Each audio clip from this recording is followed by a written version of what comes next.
Welcome to today's edition of the Author's Corner, brought to you by KNEO 91.7 FM The Word. I'm Roberta Foster. Today I welcome Kristi McLelland to Author's Corner. She's written the book Rediscovering Israel, and it has a subtitle, A Fresh Look at God's Story in Its Historical and Cultural Context, and is published by Harvest House Publishers.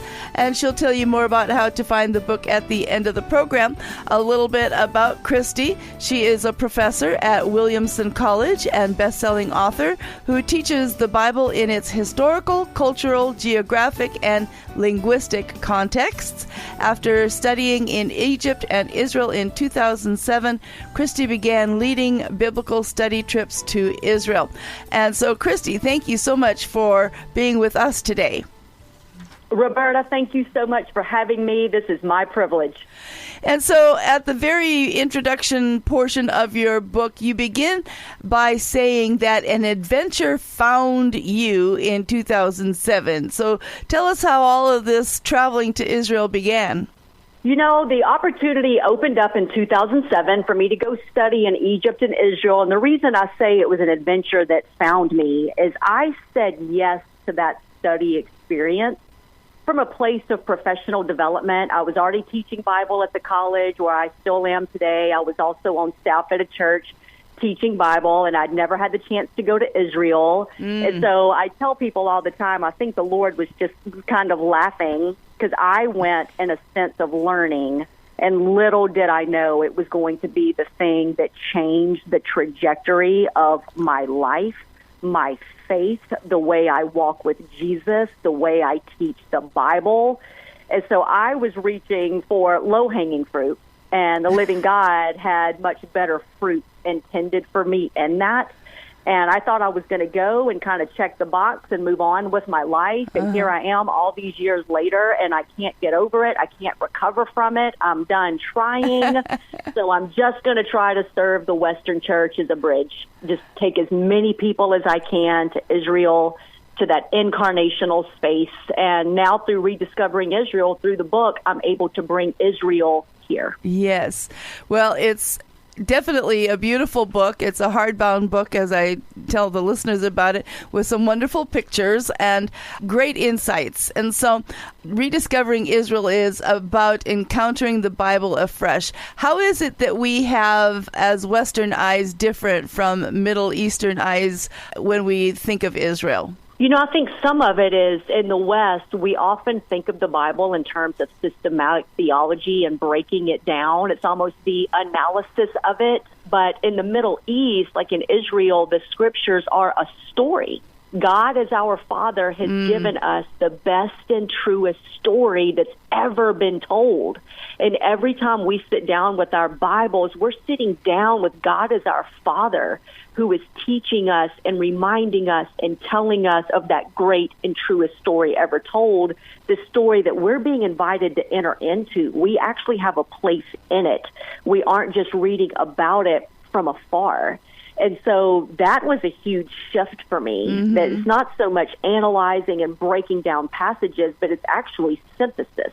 It's how do all of the biblical stories connect together to tell this one overarching story that the living God is telling us and is inviting us to find our places inside of it. And that's just really exciting for me. So why don't you tell us how you wrote the book for us to read and what you hope to accomplish through it? You know, it is the story of the Bible from Genesis to Revelation, flying at 35,000 feet, going over it, to help people gain a better understanding of the Bible in its world. You know, if you've ever traveled to another country or to another culture, you know, I love to tell the story. I had the chance to spend 6 weeks in India, and I'm walking down a main street in a very large city in India, and a monkey came out of nowhere and grabbed the banana out of my hand and ran off. And it stunned me. It kind of shocked me. Yes. But I've got to tell you, that's never happened to me here in Franklin, Tennessee, where I live. A monkey has never ran out of nowhere when I'm walking around downtown and grabbed my banana out of my hand. Right. And when we travel to different cultures, things are done differently. Mm-hmm. Well, when we think about the Bible, for us here in the West, the Bible was written in a different time, in a different culture, in a different geography, and in a different language. And so I really feel like the gift that God has given me as somebody who's been able to study there and now for so many years taking multiple teams there every year is to be able to help Western Christians understand the Bible in its culture, in its context, and in its geography. And that's why we put so many photos in the book. Is they say a picture's worth 1,000 words, and there's something about being an incarnational space, sitting in the very places in the earth where the biblical stories happened, and being able to study those stories there that's been just transformational for me. So that's sort of how we approach the book. It's how we put it together. It's that 35,000-foot flyover from Genesis to Revelation of understanding the Bible, the biblical story in its culture, in its world, in its geography, and in some of the original languages of it. Wonderful.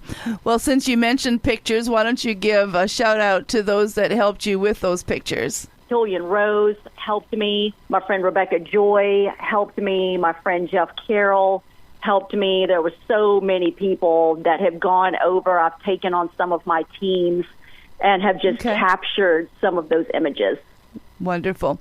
Well, we certainly have more to talk about with Kristi McLelland. I'm going to ask her about some of these unique ways of seeing the scripture once we have some insight into Israel in just a few minutes.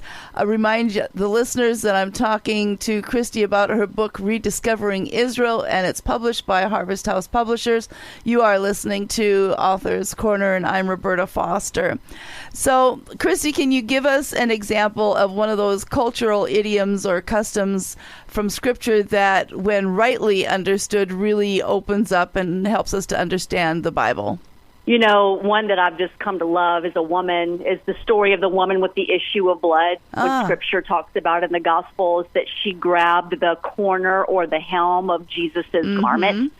I mean, that alone is beautiful, because a commoner reaching out and touching a rabbi, that is something in that world. But when we look into what that corner of the garment is, it's the word kanaf, and it means wing, it means corner, and it's the corner of a talit, of a prayer shawl, as we would think about it.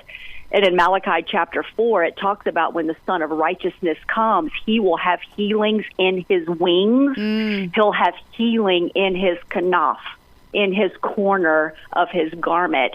And so I don't know for sure, because I haven't had a chance to meet that woman in the Gospel of Matthew, but I believe she was a woman who knew the text, and I think she knew Malachi 4. And I think when she saw Jesus walking down that road, she knew he was the Son of Righteousness, with healing in his wings and his kanaf in the corner of his garment. And I think that's what she was reaching for. And I think when he felt power go out of him and he looked at her in front of everybody and said, "Take heart, daughter," that was, I think, a moment of him understanding what she actually meant, that she didn't just grab him. I think she grabbed his kanaf, the Son of Righteousness, that when he came, he would have healing in his wings.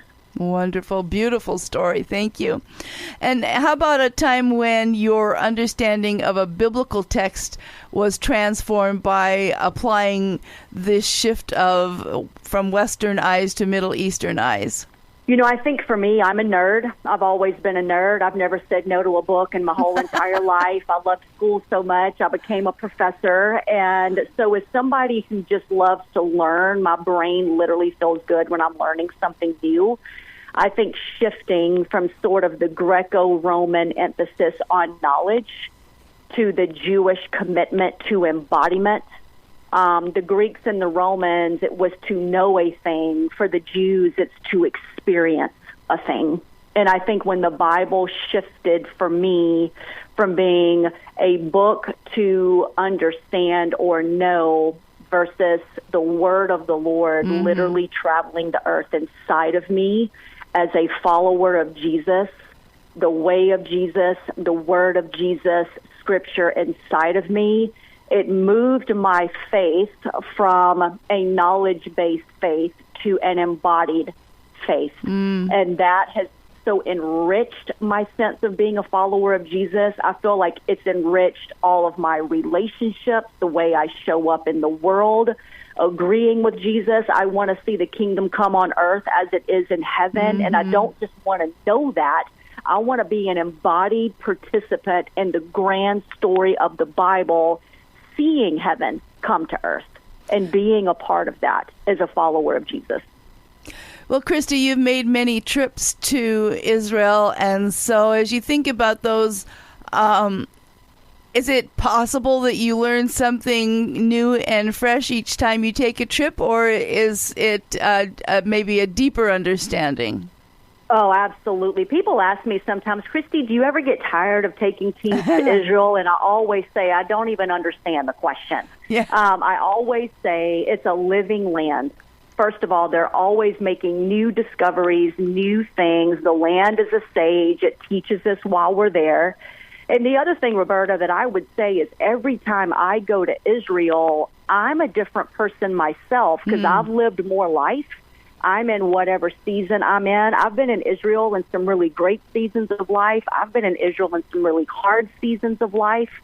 But I'm never exactly the same person when I go to Israel. Israel is never exactly the same land when I go to Israel. And obviously every team that I take, it's such different personalities and stories and dynamics that it actually feels in many ways like a first time every time I go.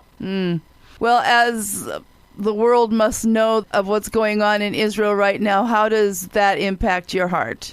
You know, my heart is broken. I was in the Newark airport waiting to board my flight to Tel Aviv, Israel on October 7th of this year. And I got the notification on my phone that they had canceled my flight due to unrest in the region. And I knew right then that something horrific had happened because to cancel flights into Tel Aviv, it means that things are really bad. And just coming home, I have felt profound sadness, so much prayer, just churning, I would even say travailing in prayer for protection of innocents on every side. People in Israel, people in Gaza, people in the West Bank, just asking for God's protection, for evil to be rooted out, for just a calm and a healing to come to the land. And I've just felt shocked and heartbroken. And I think as followers of Jesus, we're here in this world to not avert our eye or to look away. I think we're meant to look into hard things and to pray into them, and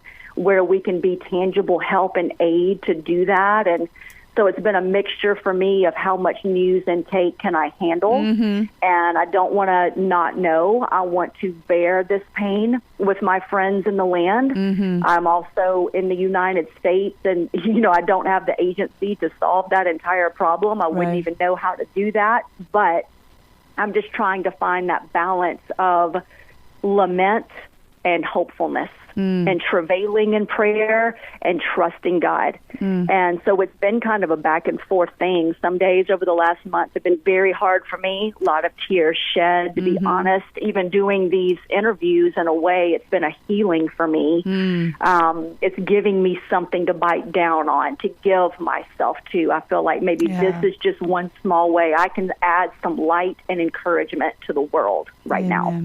Kristi, tell our listeners you have a podcast. Tell them how they can find out about that and what the content is and how to get a copy of your book. Fantastic. So I did a podcast with Access More. It's called Pearls. There's rabbinic language around the stories of the Bible, like great pearls being strung together into one story, so they can access that through Access More.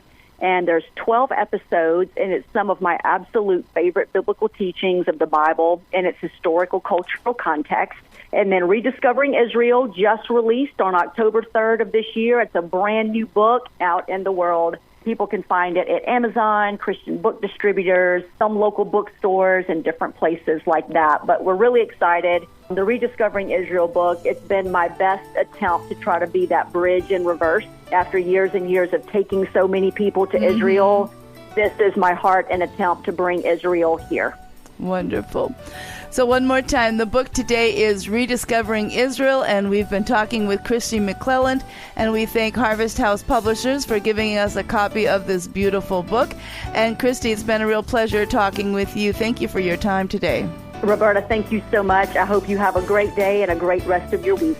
And to our listeners, if you've missed any part of today's interview or would like to hear it again, you can now find it on your favorite podcast platform or through kneo.org. I'm Roberta Foster. Thank you for tuning in to Author's Corner. Join me again next time. The world is in chaos. You're here for a purpose. What does the Bible have to say about it all? I'm Mark Taylor, host of Crosspoint podcast and radio show, and I'd like to invite you to join me each week as I navigate the complexities of faith, culture, and personal growth. Each week, I interview a different guest who is making an impact on the culture for God's kingdom. Whether you're seeking spiritual guidance, true information, or a fresh perspective, this podcast equips you to discern truth in today's chaotic world. When Christianity intersects with everyday life, that's where you'll find Crosspoint, sometimes discussing the issues that some churches don't want to talk about. Look up Crosspoint with Mark Taylor wherever you get your podcast, produced by KNEO Radio and the Sky High Podcast Network.